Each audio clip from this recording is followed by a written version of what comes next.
Entrevista. Agora 8h16, hora do gostoso café favorito. Hoje, terça-feira, dia 26 de março, é o Dia Mundial da Conscientização da Epilepsia. E o nosso convidado é o pediatra e geriatra Dr. Marcelo Moren. Dr. Marcelo Moren Neto é médico especializado em pediatria e geriatria, estudioso da terapia canabinoide. Eu não vou desenvolver muito esse tema não, porque quem entende muito disso é o Dr. Marcelo Moren. O que é terapia canabinoide, Dr. Marcelo Moren? Bom dia. Bom dia, Dário. Bom dia, ouvintes. A terapia canabinoide é uma terapia desenvolvida através dos compostos da planta cannabis sativa. Né? A planta cannabis sativa tem mais de 500 substâncias químicas ativas, dentre elas em torno aí de 140 fitocannabinoides, né? Que é o CBD, que muitas pessoas conhecem como canabidiol. É apenas um deles. E essas substâncias, elas agem no sistema nervoso central, no sistema autoimune, no sistema endócrino do paciente, e muitas vezes a maioria dos pacientes com uma doença crônica ou com uma síndrome ou com uma doença de difícil, né, tratamento, como a fibromialgia, né, como a cefaleia refratária, eles têm uma síndrome de incapacidade de metabolização de endocannabinoides. Então, o cérebro do paciente não produz uma molécula endógena que o próprio cérebro possui, né? Produz, né, que é um neurotransmissor que a gente chama de endocannabinoides, e assim a gente faz a suplementação desse sistema com os derivados da cannabis sativa. Quando o doutor falou em cefaleia, cefaleia... Cefaleia é a dor de cabeça. É a dor de cabeça, pois é. Quando o doutor falou em cefaleia, eu fiz um sinal aqui, porque muita gente não sabe o que é, né? É aquela dor de cabeça insuportável que enche o saco da gente. Eu trabalhei na Rádio Tupi com o Dualcei Camargo, e ele, de vez em quando, ele tinha um problema de uma dor de cabeça e... De difícil controle. De difícil controle. Ele não sabia. De vez em quando ele ia para a cama com aquela dor de cabeça. Tem até um nome, não é? Exatamente. Enxaqueca. Em salvas. Exatamente. Enxaqueca, exatamente. Me lembro que ele falava assim: esse cidadão aí é meu companheiro de enxaqueca. Jesus amado. Compromete muito a qualidade de vida da pessoa. Pois é, e o canabidiol ajuda então a combater a enxaqueca? Exatamente. Não só enxaqueca, né, como mais de 32 condições clínicas. Dentre elas, a enxaqueca refratária, né, que muitas vezes não é bem conduzida com a medicação disponível na farmácia, diante dessa evidência científica, né? Já temos estudos indicando que pessoas com quadro de enxaqueca têm essa síndrome de metabolização de endocannabinoides. Então, assim, a cannabis ela vem com um excelente arsenal terapêutico, visto que é uma medicação 100% natural e que tem poucos efeitos adversos. Então, muitos pacientes vêm se beneficiando também para a condição de enxaqueca. Bom, enxaqueca. Para que mais serve o canabidiol? Hoje a gente, especificamente como Dia Internacional aí da Epilepsia, a epilepsia, né? A epilepsia, que é uma doença, é um distúrbio cerebral crônico, caracterizado pela ocorrência periódica e imprevisível dessas crises. São causadas por descargas elétricas anormais no cérebro, e a pessoa, ela tem que ter mais de uma crise para ser considerado epilepsia. Então, o paciente ele pode ter apenas uma crise epilética, convulsiva ou não, que ele não, de repente, não pode ter o diagnóstico de epilepsia.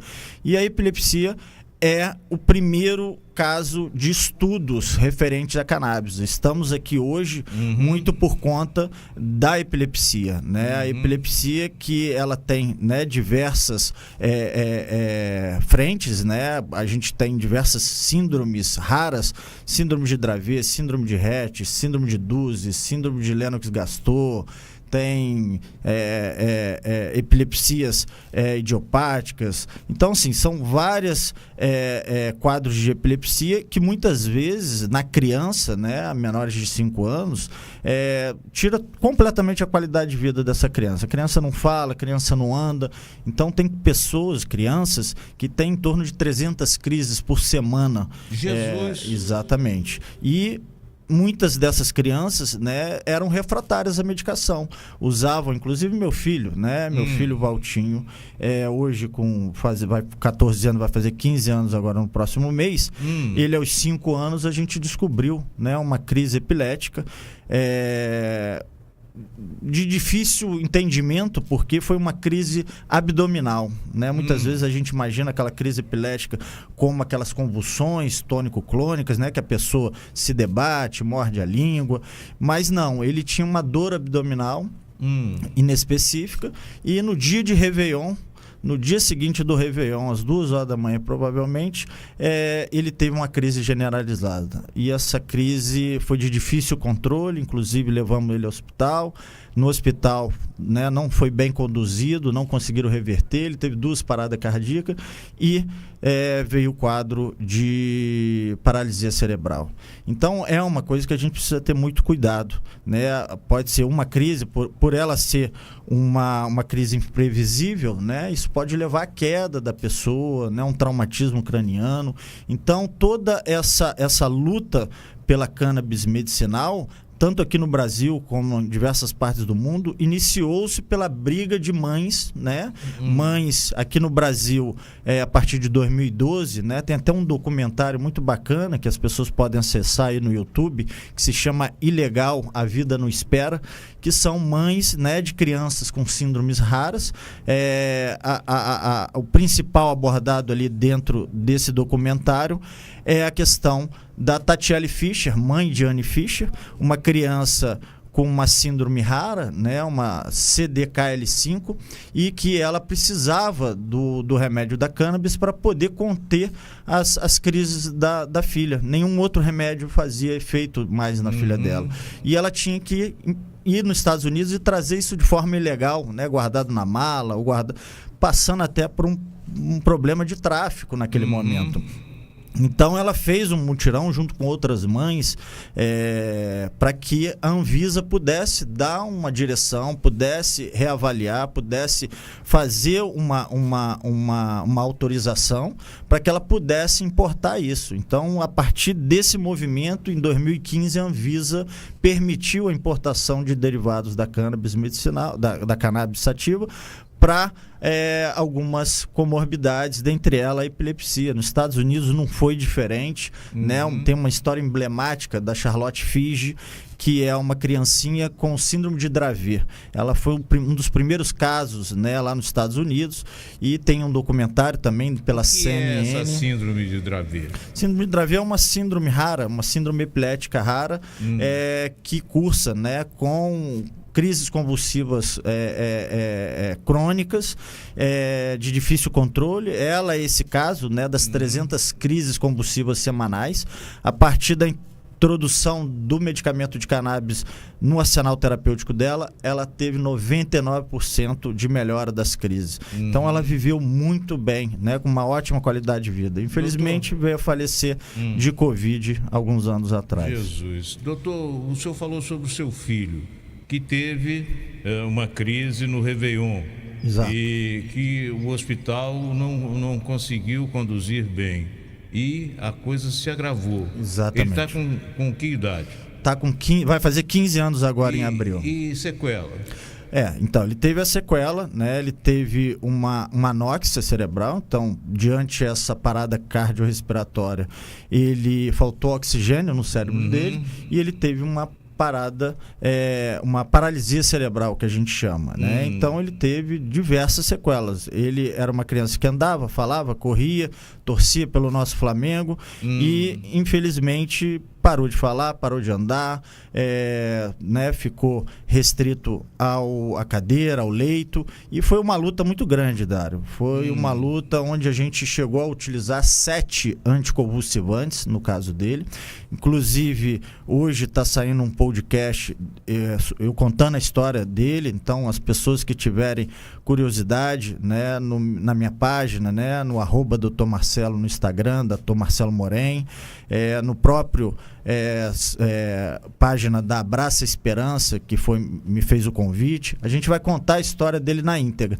Mas resumindo, uma criança que andava, falava, corria, da noite para o dia, né? Ficou totalmente incapaz, iniciou um período de internação, né, que durou meses, fez o uso de 7 anticonvulsivantes. Esses anticonvulsivantes tiveram interações entre eles, tiveram efeitos colaterais importantes. Então, pingava-se lágrima artificial, pingava saliva artificial para ele poder, né, poder piscar o olho. Nem piscar o olho ele piscava. Teve hirsutismo, né, que é um crescimento anormal dos pelos. Teve um remédio especificamente, o fenobarbital, que fez com que as batidas do coração dele diminuíssem e quase veio a óbito por conta dessa desregulação da medicação. Teve diversos efeitos colaterais importantes, até que a gente conseguiu passar por esse período crítico e levar ele à reabilitação. E hoje, graças a Deus, o Valtinho, diante, né, as lesões, quadro, né? Diante as lesões da área, interessante, não existe na literatura, né, pesquisei junto com a minha esposa, a doutora Rafaela, não existe na literatura médica um caso parecido com o do Valtinho, né, com as lesões de base de cérebro que ele tinha e com a recuperação que ele teve. Hoje o Valtinho, ele toma só o canabidiol, né? A gente está no desmame do último alopático para permanecer. Melhorou muito a espasticidade, né? Que é aquela rigidez que a criança tem nos membros, né? Melhorou muito a qualidade do sono dele, melhorou muito a interação social, o apetite. Então, sim, graças a Deus, hoje a gente só tem a agradecer, né? Um período bastante crítico, mas eu entendo que o canabidiol, né, que é a cannabis sativa, hoje, dentro da medicina, provavelmente é o melhor e o mais potente anticonvulsivante que a gente tem na medicina. Eu me lembro da minha infância, doutor, que a gente via as pessoas terem crise de epilepsia, e aí falavam sobre a baba da pessoa quando tinha crise e tal. Havia um preconceito, né? Mas hoje a medicina evoluiu de tal maneira que o tratamento, mesmo o tratamento alopático, né? Ele não deixa a pessoa ter tanta crise assim, né? Exatamente. Existia, por isso que a gente está aqui hoje, né? Nesse dia importante de conscientização, para que a população cada vez mais, né, saiba sobre a condição clínica. Naquele tempo remoto, provavelmente as pessoas, né, confundiam com a raiva, né, por conta ali das crises, por conta da salivação. Isso gera um preconceito, né? Exatamente. Mas aquele cara é epilético, meu Deus. Exatamente. E tal. Mas não é nada disso. Nada disso. Hoje ela é bem controlada com as medicações. Muitas pessoas usam a medicação alopática da farmácia e ficam bem uma vida inteira. Só que é um tratamento de difícil adesão, né? Porque muitas vezes essa pessoa ela vai tomar remédio durante anos, né? E isso desqualifica ela para algumas questões sociais, questão da bebida, né, questão do uso de outras substâncias. Então, muitas pessoas, não, eu tô 2 anos sem crise, estou curado, aí para de tomar, aí não infelizmente tem outra crise. Não pode. A gente fala que para não ter mais nenhuma crise, né, para, entre aspas, a pessoa relativamente estar curada, são 10 anos sem uma crise, né? E hoje, graças a Deus, o Valtinho, ano que vem, completa 10 anos sem uma crise. Sem uma crise. O seu filho vai completar no ano que vem 10 anos sem nenhuma crise. Exatamente. E atualmente ele já está chegando ao ponto de usar somente o canabidiol. Somente o canabidiol. Hoje a gente está no desmame do último alopático dele, já finalizando, e permanece em monoterapia somente com o canabidiol. Bom, doutor é pediatra e geriatra. A epilepsia se manifesta sempre na infância ou pode se manifestar também na idade adulta? Não tem faixa etária. Na criança, né, a grande parte dessas epilepsias que a gente chama refratária, em torno de 50% são da infância. Então são todas essas síndromes raras, né, que eu comentei aqui. Mas pode também se manifestar na adolescência, pode se manifestar na fase adulta, pode se manifestar na terceira idade. É mesmo, é? Como uma doença, né, específica, né, como o quadro realmente da epilepsia. E a epilepsia, ela tem diversas, como eu falei, vertentes, né? Não é uma doença única. Então ela pode estar associada a uma outra comorbidade que traga um quadro de epilepsia. Muitas mães, né, confundem a criança, por exemplo, com uma convulsão febril, né, coisa comum ali até os 2 anos de idade, 8 meses, né, como uma epilepsia. E não é, na verdade é uma defesa do organismo da criança, né, expostas a altas temperaturas, para tentar diminuir os danos. Então, assim, a convulsão febril, ela não é um quadro de epilepsia, como eu tinha falado no início. Para ser epilepsia... A criança tem, às vezes, febre muito alta, e aí dá uma convulsão. Dá uma convulsão. Mas não é epilepsia. Não é epilepsia. A epilepsia, ela precisa ser são crises recorrentes, né, que vão se repetir. Independente da temperatura Independente da criança, da temperatura. Acontece uma vez, depois acontece de novo, e aí é preciso procurar Exatamente, atendimento, um né? neuropediatra, um pediatra, procurar um serviço especializado para que a gente possa identificar, né, qual que seria a causa dessas convulsões. Exatamente. E aí é um estudo bem profundo, né, doutor? Bem profundo, né? A gente precisa primeiro afastar os diagnósticos diferenciais, né? O que poderia causar, para depois a gente poder entender através do encefalograma, através de outros exames de imagem, exames de laboratório, entender, né, a causa, a frequência e a periodicidade, né, dessas crises. Cannabis, a utilização do tratamento com cannabis, tem comprovação científica, doutor? Tem muita comprovação, especificamente para epilepsia, né, que foi um dos primeiros. A gente tem dado estudos, né, relatos de caso, na verdade, desde 1464, né, no Oriente Médio, de tratamento da cannabis com a epilepsia. À luz da ciência moderna, né, a ciência como a gente conhece hoje, o Brasil é um pioneiro, né? O primeiro estudo da cannabis em epilepsia, ele foi realizado aqui no Brasil, com a equipe do saudoso professor Elisaldo Carlini, da Unifesp em São Paulo, junto com San Vito, da Santa Casa de Misericórdia de São Paulo, e Rafael Mechulam, da Universidade Hebraica de Israel, que é hoje o conhecido como o pai da cannabis medicinal. Então, eles fizeram o primeiro estudo com um N pequeno, um número de pacientes pequeno, né, 8 pacientes expostos, com síndromes epiléticas raras, crianças, e das 8, 7 crianças tiveram remissão quase completa das suas crises. Isso chamou muito, isso foi na década de 80, isso chamou muita atenção da comunidade científica, e a partir dali o desenvolvimento da terapia se deu de forma célere. A propósito, os cientistas de Israel têm dado uma contribuição fantástica. Fantástica, né? Toda, como a gente passa por um período, né, proibicionista, tanto aqui no Brasil como na América do Sul, na Europa, durante muitos anos, séculos, né?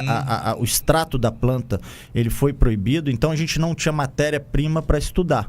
E se não tem matéria-prima para estudar, não tem estudo. É proibido porque não tem estudo. E não tem matéria para estudar, então fica naquele espiral, né? A gente não conseguia sair dali. Foi Israel, através do Dr. Rafael Mechulam, um químico búlgaro-israelense, que conseguiu, através de um termo circunstanciado com a polícia de Israel, um extrato, né, o que chama de haxixe, né, que é um extrato da cannabis, e a partir dali ele conseguiu sintetizar, isolar as moléculas principais, e a equipe dele trabalhou junto durante 30, 40 anos, e eles foram os pioneiros, né, que descobriram o sistema endocannabinoide, que descobriram sintetizar essas moléculas. Então, sim, Israel realmente é hoje o local, né, onde a gente fala do nascimento dessa terapia. Doutor, o Cristiano Breta mandou uma mensagem aqui para o nosso WhatsApp, 999247050, perguntando: doutor, em caso de teste toxicológico realizado em algumas profissões, esse tratamento com canabidiol pode ser detectado causando algum transtorno? Sim. Dependendo do composto do remédio, sim. Hoje a gente fala de canabidiol, as pessoas acham que é apenas um medicamento. Não, o canabidiol é apenas uma molécula, né? São, como eu tinha falado, são mais de 100 moléculas. E a principal, né, que visa os exames toxicológicos é o tetraidrocannabinol, né, que é o THC. Então, dependendo da concentração dessa molécula dentro do medicamento, que muitas vezes a gente usa ele principalmente para dores crônicas, doenças neurodegenerativas, pessoas em tratamentos oncológicos. Então, essa substância, ela provavelmente pode ser detectada nesse exame toxicológico. O que acontece? O paciente ele vai ter um suporte, né, tanto da questão da receita como do laudo, da necessidade imprescindível, né, da manutenção do tratamento para sua qualidade de vida e até mesmo para o exercício das suas atividades laborativas. E assim ele consegue, através, né, de uma boa orientação jurídica, junto com o laudo, conseguir indicar lá. Algumas profissões realmente não são compatíveis com o tratamento. Pilotos de avião, né, pilotos de helicóptero, ou pessoas que realmente, né, transportam pilotos de ônibus. Então, realmente, nesse caso, a terapia com o uso do THC ela não é indicada, tá? Ele pode correr o risco até de perder a sua liberação, né, a sua legalidade em relação ao exercício da atividade laborativa. Mas nos outros casos, tudo bem assessorado juridicamente, é passível da gente indicar, né, a indispensabilidade. 8h38, hora do café favorito. Para completar a entrevista, nós estamos conversando com o doutor Marcelo Mourem sobre o Dia Mundial de Conscientização da Epilepsia e o tratamento com o canabidiol. Como é que está a aplicação da lei que dispõe sobre o fornecimento de medicamentos à base de cannabis ou cannabis no município de Volta Redonda, doutor? Boa pergunta, Dário. Queria lembrar, né, que a gente teve aqui em 2022, em setembro, falando sobre aquela audiência pública que aconteceu em outubro, sancionada a lei, né, todos os trâmites foram cumpridos, uma parceria público-privada entre o Unifoa e o laboratório OneLab CBD Brasil, e começaram, né, os atendimentos, a dispensação da medicação. Hoje já temos mais de 302 pacientes em uso na cidade. Em Volta Redonda? No serviço público? No serviço público. Olha, é importante que se diga, até porque eu ia perguntar sobre a questão da utilização do canabidiol, porque não é um medicamento dos mais baratos. Então, as pessoas de menor poder aquisitivo precisam do poder público para conseguir fazer o tratamento, né? Exatamente. E Volta Redonda é uma pioneira. Dário, além da dificuldade em relação aos valores, ainda a gente está num limbo jurídico muito grande. Não existe hoje uma lei, né, relacionada à utilização de canabinoides no Brasil. Então, eu queria até parabenizar, né, o prefeito Neto, parabenizar o Luiz Eduardo da FOA, por eles estarem, né, junto com o pessoal, o Pablo Franco Eduardo Prado, né? Perdão, Eduardo Prado. O Pablo Franco do laboratório, pela condução dessa empreitada. Acredito que Volta Redonda seja a única, ou tem Volta Redonda e mais uma, Búzios, que estejam realmente, efetivamente entregando. Porque aliás, tem um vereador também, o Paulinho AP, que trabalhou para que essa lei fosse aprovada. Exatamente. Paulinho teve um trabalho incansável para que a gente pudesse aprovar essa lei. Deixo aqui também a minha gratidão. Mas a gente esbarra nesse limbo jurídico e hoje existe uma RDC, a 660 de 22, que ela fala sobre a disposição, né, o regulamento para importação de cannabis. RDC o que é? Uma RDC é uma lei, né? Um termo jurídico. Um regulamento, exatamente. E fala que para importação, todo medicamento de cannabis deve ser importado persona. Então tem que ser importação por pessoa. E existe hoje uma dificuldade enorme. Imagina você com 302 pacientes, pegando, né, o paciente, indo lá, fazendo a sua inscrição na Anvisa, importando um remédio por vez. Então, além do custo da medicação, tem um custo da importação. E além disso, é uma dificuldade tremenda, porque a prefeitura ela não pode estocar esses medicamentos na farmácia de alto custo, ela não pode estocar isso no hospital, ela não pode estocar isso em lugar nenhum. Então tem que vir direto dos Estados Unidos para a casa da pessoa. Então isso está sendo uma dificuldade enorme. A equipe jurídica da prefeitura entrou em ação, a equipe jurídica do laboratório entrou em ação, foram até as últimas instâncias, infelizmente não conseguiram êxito e então as pessoas elas ficam, doutor, eu comecei o tratamento, mas não chegou o outro remédio, doutor, tá difícil a manutenção. Algumas pessoas, né, vêm até o meu consultório, eu atendo no CER, né, ali no Centro Especializado em Recuperação em Anexo ao Santa Margarida, e as pessoas elas estão com certa dificuldade em receber a medicação de forma continuada, muito por conta disso, por conta dessa dificuldade de não poder armazenar, ter que importar cada vez que compra um fato, todo mês ficar importando, e além disso existe a imprevisibilidade da alfândega, né? A gente está com lote, a prefeitura está com um lote de medicamento parado na alfândega, né, há mais ou menos 10 dias, que atrasa todo o tratamento de diversos pacientes aqui. Então a gente tem que ter uma paciência enorme, agradecer por isso estar acontecendo, agradecer por isso, né, estar mudando, né, alguns paradigmas. A gente assim força com que o Legislativo, a Câmara, os senadores possam aprovar essa PL que já está lá aguardando desde 2015, para que, de forma adequada, essa medicação chegue e com preço justo para esses pacientes, né, e para o município. E o município tem bancado isso, né? Para esses 302 pacientes, quem banca é o município, quer dizer, somos nós, contribuintes, que bancamos. Mas é um trabalho que só é desenvolvido, pelo que se sabe, em Volta Redonda. Só em Volta Redonda. Volta Redonda e acredito que em Búzios. Búzios também é uma cidade pioneira, mas eu acredito que da forma e na dimensão nossa aqui, né, Volta Redonda muito maior que a cidade de Búzios, acredito que só aqui mesmo. E isso gera, né, certa inveja, né? Isso gera inveja não das outras cidades, né, que anseiam também por uma lei parecida, mas de outros laboratórios, né? Os laboratórios, mas como é que esse laboratório está conseguindo entregar 300 e pouco? Será que ele está fazendo por pessoa? Será que ele está trazendo dentro de uma mala, estocando em algum lugar? Então, assim, denúncias, né? Denúncias que visam atrasar esse procedimento e que dificulta muito o tratamento. É difícil, doutor. É difícil. É aquele negócio, fazer o bem.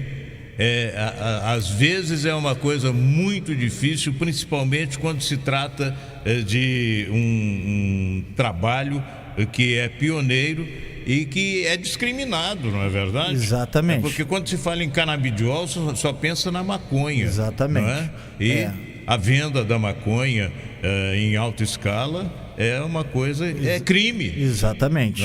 Aqui a gente tem um problema de comunicação, não é um problema de ciência. Né? A ciência já está estabelecida. A gente precisa realmente dirimir todo esse atraso, né?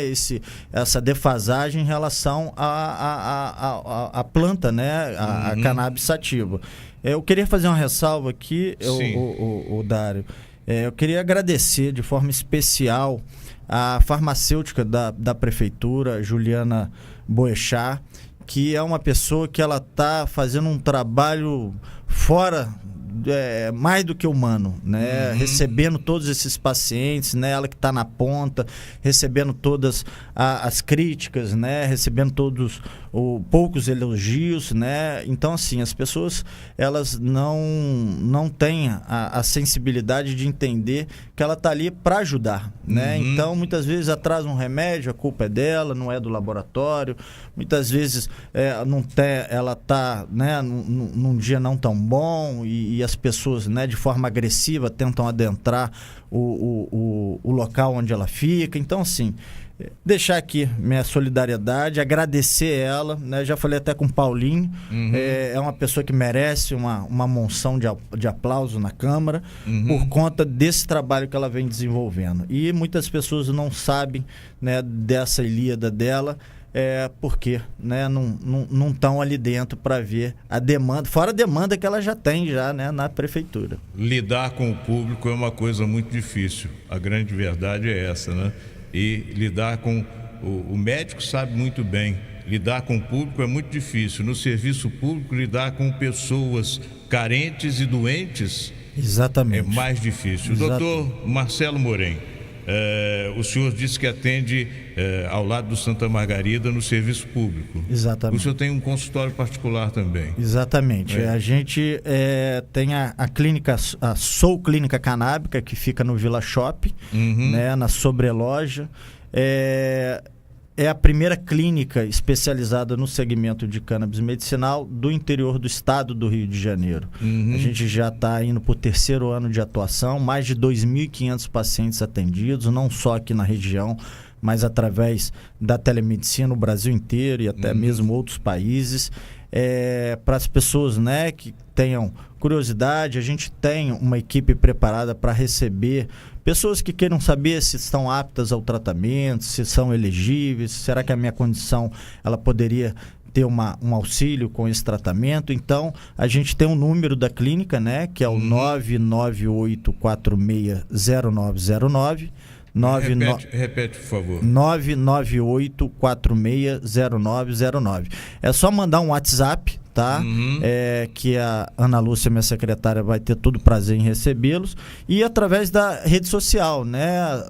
@Sou Clínica Canábica e @Dr. Marcelo Mourem. Hoje vai sair aquele podcast que eu te falei, onde eu vou contar a história do meu filho e vai estar disponível lá. Se as pessoas quiserem, estamos prontos para recebê-los. E no serviço público, como é que o senhor atende? Quais os dias? Do lado do Santa Margarida. Exatamente. Agora é sede da Secretaria de Saúde. Isso. Né? A gente provavelmente deve mudar, né? Está em obra lá o outro local do lado do batalhão de polícia, né? O Centro Olímpico. Provavelmente o Centro Especializado em Reabilitação será lá em breve. Eu atendo agora, no momento, anexo ao Santa Margarida, só que lá é um serviço federal. Então, não é municipal. Não é municipal. A gente atende todo o sul fluminense. Então, a pessoa, na verdade, para ter um atendimento comigo, ela tem que passar no posto de saúde, ela tem que solicitar, através do pediatra, uma indicação para o SER. Aí lá ele vai passar por uma avaliação e provavelmente, se ele for inscrito, né, dentro do serviço, ele vai passar por uma consulta comigo. Mas existem outros locais na prefeitura que estão fazendo esse atendimento para cannabis.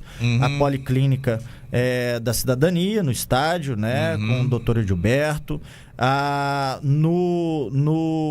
O BSF do Rústico também tem um atendimento. Então, assim, eu fiquei com a parte da pediatria, Gilberto ficou com a parte dos adultos, neurológicos, e o BSF, né, abrange o geral, muito tanto bem. Criança como adulto. Doutor Marcelo Mourem, nós vamos ter outros encontros aqui, porque esse assunto não pode se limitar ao Dia Mundial da Conscientização da Epilepsia. Esse é um assunto, como é que dizem, de amplo espectro. Exatamente, de amplo espectro. Tá bom, um abraço, muito obrigado pela presença, foi um prazer muito grande, viu? Eu que agradeço e estaremos juntos novamente, com certeza. Liga o rádio aí, Vem participar, esse programa é bom demais. Não tem concorrência, é líder de audiência. Essa galera sabe o que faz. É só ficar ligado